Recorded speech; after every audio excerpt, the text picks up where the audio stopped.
Assalamualaikum warahmatullahi wabarakatuh. Bagaimana kabarnya hari ini anak solehah? Semoga selalu dalam keadaan sehat ya. Dan semoga kita selalu dalam lindungan Allah Subhanahu wa Ta'ala.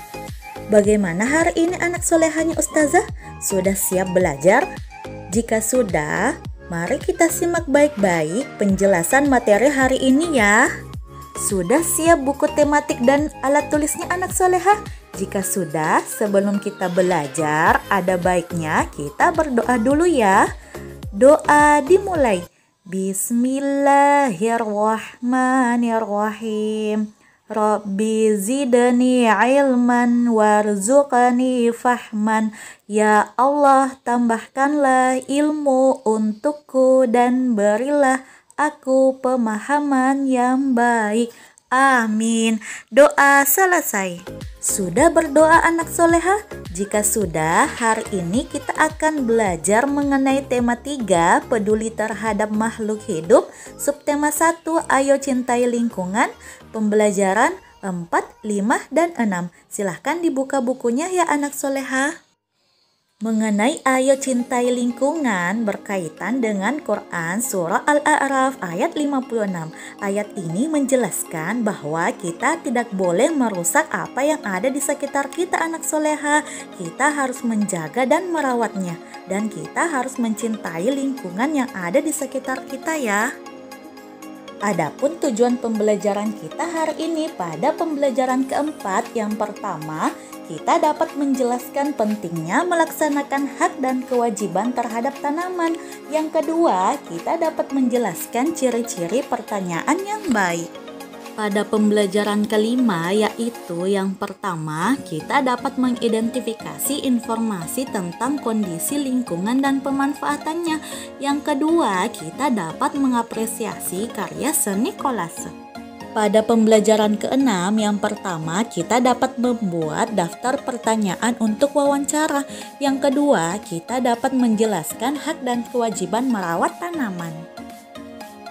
Adapun materi pada pembelajaran keempat, yaitu yang pertama, pentingnya melaksanakan hak dan kewajiban terhadap tanaman. Yang kedua, ciri-ciri pertanyaan yang baik. Anak solehanya Ustazah, tanaman memberikan banyak manfaat terhadap kehidupan seperti menghasilkan oksigen. Kita memerlukan oksigen untuk bernapas. Oleh karena itu, kita memiliki kewajiban untuk menjaga dan merawat tanaman. Jika kewajiban sudah kita laksanakan, kita akan mendapatkan hak untuk menghirup udara segar. Nah, anak soleha, ayo kita buka bukunya pada halaman 23. Kita akan membaca tentang tanaman di sekolah. Silahkan dibaca baik-baik ya anak soleha. Sudah membaca anak soleha? Wah, ternyata kita juga dapat menanam tanaman yang ada di sekolah agar sekolah tersebut terlihat semakin indah. Bukan hanya di sekolah anak soleha, di lingkungan rumah pun kita juga bisa menanam tanaman agar di lingkungan kita terlihat lebih indah dan kita juga dapat menghirup udara yang segar. Bagaimana ya cara kita menjaga dan merawat tanaman? Caranya yaitu kita dapat menyiramnya setiap hari anak soleha dan kita juga dapat memberinya pupuk. Anak soleha, pada pembelajaran sebelumnya, anak soleha sudah membuat pertanyaan tentang cara melestarikan tanaman dan lingkungan. Sekarang lihatlah kembali pertanyaan-pertanyaan yang telah anak soleha buat.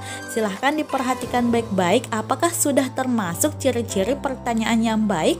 Jika belum, ayo kita simak bagaimana ya ciri-ciri pertanyaan yang baik. Anak soleha, silahkan membuka bukunya pada halaman 25. Nah, adapun ciri-ciri pertanyaan yang baik yaitu yang pertama, pertanyaan sesuai dengan topik yang dibahas. Yang kedua, hal yang ditanyakan fokus atau tepat sasaran. Yang ketiga, pertanyaan dapat digunakan untuk menggali informasi. Yang keempat, jawaban dari pertanyaan yang diajukan bukan iya atau tidak, melainkan uraian panjang atau penjelasan.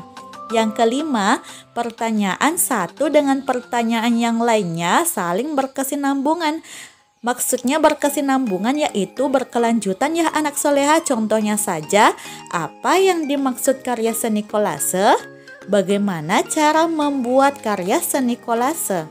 Nah, itu yang dimaksud ya, saling berkesinambungan.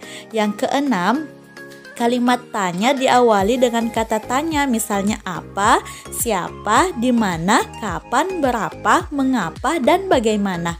Yang ketujuh, kalimat tanya disusun sesuai dengan ejaan bahasa Indonesia. Bagaimana anak soleha? Sudah paham pada pembelajaran keempat? Jika sudah paham, ayo kita lanjutkan pada pembelajaran kelima. Adapun materinya, yang pertama, informasi tentang kondisi lingkungan dan pemanfaatannya. Yang kedua, mengapresiasi karya seni kolase.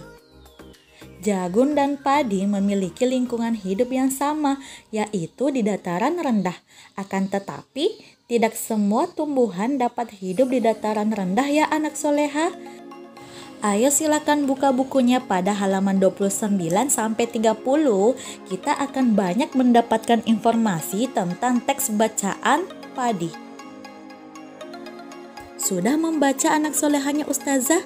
Jadi banyak sekali ya yang kita dapatkan informasi tentang padi. Ternyata padi dapat tumbuh di segala jenis tanah anak soleha. Namun yang terbaik adalah jenis tanah yang dapat menahan air seperti di lembah sungai. Padi tumbuh dengan baik di daerah bersuhu 21 derajat Celcius hingga 38 derajat Celcius dan bercurah hujan tinggi. Selain suhu udara, padi juga memerlukan lahan yang sesuai, misalnya sawah. Jadi sawah tidak boleh kering ya anak soleha, karena dapat mempengaruhi kualitas biji padi. Biji padi yang sudah terpisah dari kulitnya disebut beras. Beras ini juga biasa dikonsumsi masyarakat Indonesia dalam bentuk nasi. Setiap wilayah di Indonesia memiliki kenampakan alam yang berbeda-beda anak soleha. Suatu kenampakan alam tentunya memengaruhi kondisi lingkungan dan bentuk pemanfaatannya yang dapat dilakukan oleh masyarakat sekitarnya. Anak soleha, silahkan diperhatikan kedua gambar yang Ustazah cantumkan ya. Coba sebutkan daerah mana pada gambar A dan daerah mana pada gambar B. Masya Allah, benar sekali anak soleha. Jadi gambar A terdapat di daerah dataran tinggi, sedangkan pada gambar B terdapat di daerah pantai. Nah, anak soleha, ternyata kita juga dapat membuat karya seni dari bahan alam ya. Nah, masih ingat karya seni kolase? Kolase adalah karya seni tempel berbagai jenis benda kecil pada permukaan gambar. Nah, sekarang kita ingin mempelajari mengapresiasi karya seni kolase. Anak solehanya Ustazah masih ingat apresiasi seni? Jadi apresiasi seni adalah suatu penilaian terhadap suatu karya seni, mulai dari mengenali, menilai, dan menghargai makna atau nilai-nilai yang terkandung dalam karya seni tersebut.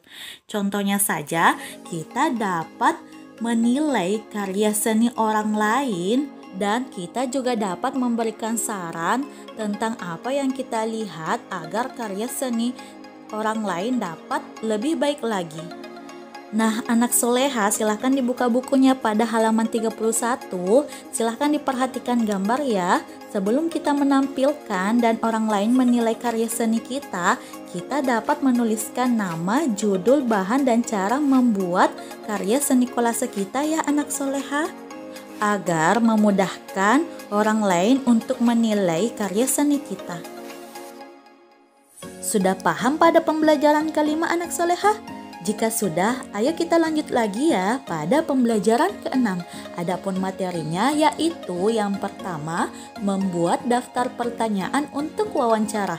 Yang kedua, hak dan kewajiban merawat tanaman. Sebelum kita melakukan wawancara, kita terlebih dahulu menyusun daftar pertanyaan anak soleha sesuai dengan ciri-ciri pertanyaan yang baik. Anak soleha, setelah kita menyusun daftar pertanyaan, kita bisa melakukan wawancara. Ada yang tahu apa yang dimaksud wawancara? Jadi wawancara adalah percakapan antara dua orang atau lebih dan berlangsung antara narasumber dan pewawancara. Tujuan dari wawancara adalah untuk mendapatkan informasi yang tepat dari narasumber yang terpercaya. Wawancara dilakukan dengan cara penyampaian sejumlah pertanyaan dari pewawancara kepada narasumber. Apakah yang dimaksud pewawancara dan narasumber? Jadi, narasumber adalah orang yang diminta penjelasannya mengenai sesuatu yang memang merupakan ahlinya, sedangkan pewawancara adalah orang yang mencari informasi lalu bertanya kepada narasumber mengenai suatu hal. Contohnya saja, ketika kita ingin mengetahui proses tahapan pertumbuhan padi hingga menjadi beras, kita boleh melakukan wawancara kepada petani. Anak soleha, silakan dibuka bukunya pada halaman 35. Nah, di sini ada hal-hal yang perlu diperhatikan sebelum, saat, dan sesudah wawancara. Silakan dibaca baik-baik ya. Dan anak soleha, silakan di-scan barcode yang ada pada bukunya. Di dalam video tersebut ada contoh wawancara ya. Sudah dibaca dan dilihat videonya anak soleha? Jika sudah, silakan disimak baik-baik penjelasan Ustazah ya. Nah, yang pertama, hal yang diperhatikan sebelum wawancara. Contohnya saja, pada poin pertama, kita harus memilih narasumber sesuai dengan topik wawancara. Contohnya, kita ingin mewawancarai tentang proses pertumbuhan tanaman padi hingga menjadi beras. Nah, narasumbernya yaitu para petani ya. Yang kedua, kita harus menghubungi terlebih dahulu narasumber untuk meminta kesediaan dan jadwal wawancara. Setelah itu, kita harus mempersiapkan daftar pertanyaan dan kita harus berbicara dengan santun. Hal yang diperhatikan saat wawancara yaitu yang pertama, kita harus memperkenalkan diri dan menyampaikan tujuan wawancara anak soleha. Yang kedua, kita harus memulai dengan pertanyaan yang ringan. Yang ketiga, kita harus menghubungkan dengan persoalan yang menjadi topik wawancara. Yang keempat, gunakanlah panggilan yang tepat dan sopan untuk narasumber. Yang kelima, jangan lupa untuk mencatat atau merekam selama wawancara berlangsung. Yang keenam, dengarkan jawaban dan informasi penting dari narasumber. Yang ketujuh, hindarilah pengulangan jawaban dan pertanyaan yang berbelit-belit. Yang kedelapan, catatlah informasi yang penting saja ya.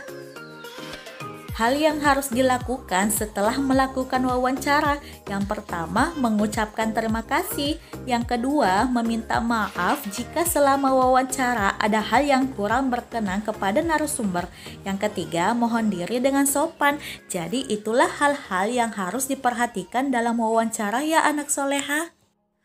Wawancara juga dapat digunakan untuk mengetahui tentang pertumbuhan tanaman anak soleha.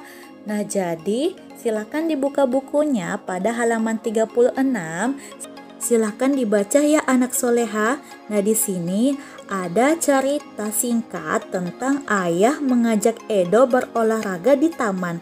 Semakin banyaknya tanaman, maka udara terasa sejuk. Nah, dari sinilah kita berkewajiban untuk menjaga dan merawat tanaman. Setelah kita melakukan kewajiban kita, maka hak kita pun bisa kita dapatkan. Bagaimana anak soleha, sudah paham pada pembelajaran 4, 5, dan 6? Semoga dapat dipahami dengan baik ya. Jadi sekian penjelasan Ustazah untuk hari ini. Syukron sudah menyimak baik-baik penjelasan Ustazah ya. Lebih dan kurangnya mohon dimaafkan. Assalamualaikum warahmatullahi wabarakatuh.